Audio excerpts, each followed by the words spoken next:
ఈ యొక్క యవనస్తుడు తనకు బైక్ తీసుకుని బయలుదేరాడు. కొన్ని 100 కిలోమీటర్లు వెళ్ళాక ఒక ఫారెస్ట్ కనపడింది. ఆటో బైక్ పార్క్ చేసి తనకు బ్యాగ్ తీసుకొని ఫారెస్ట్ లో నడుస్తూ మొదలు పెట్టాడు. మొత్తం విజిట్ చేశాడు, ఫొటోస్ తీసుకున్నాడు.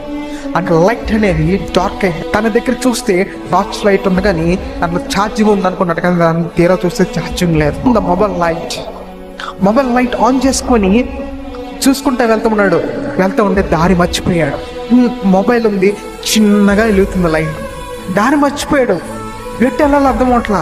మా అమ్మమ్మగారు ఎప్పుడో చెప్పారంట, ఎక్కడికి వెళ్ళినా ఏదైనా మర్చిపోయావనుకో, ఎక్కడైతే ఉన్నావో అక్కడ మోకరించి ప్రార్థించు. ఒక్క మాట అనేది గుర్తొచ్చిందంట. చెట్టు కిందకి వెళ్ళి ప్రార్థన చేస్తూ మొదలు పెట్టాడు, ప్రేయింగ్ లౌడ్లీ. ఏదైతే మార్గాన్ని మర్చిపోయాడు, దేవుడు మార్గాన్ని చూపిస్తూ ఉన్నాడు. ఆమేన్, హల్లెలూయా. ఆ దారిని చూపిస్తూ ఉన్నాడు. తనకు కొంచెం గుర్తుకు వస్తూ ఉన్నాయి ఏ దారి వెళ్ళాలో. చూసారా, ప్రార్థన ఈజ్ ఇంపార్టెంట్. ఆ ప్రార్థన ద్వారే తన దారి మర్చిపోయింది దారి కనిపెట్టాడు. ఎలా? ప్రార్థన ద్వారా.